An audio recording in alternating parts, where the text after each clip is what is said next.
रक्तदान बनेगा, रक्तदान बनेगा, रक्तदान बनेगा।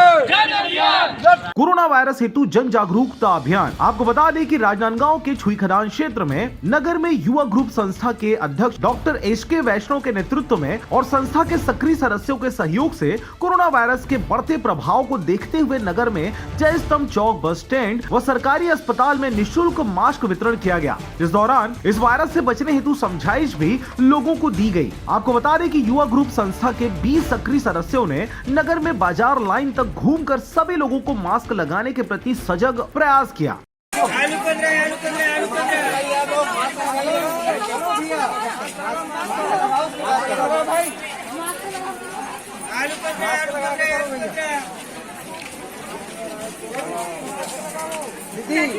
मास्क लगा लेना, पेशेंट भी नहीं है। निःशुल्क मास्क वितरण कार्यक्रम में युवा ग्रुप संस्था के नरोत्तम वर्मा उपाध्यक्ष, पूजा वर्मा, ओमकार, हरीश वर्मा उपाध्यक्ष, टांकेश्वर, रमन कोसरे, खुमान सेन, योगेश जंघेल, भंवर लाल, कौशल वर्मा का विशेष सहयोग रहा। राजनांदगांव से अजय साहू की रिपोर्ट, RJ रमझाझर।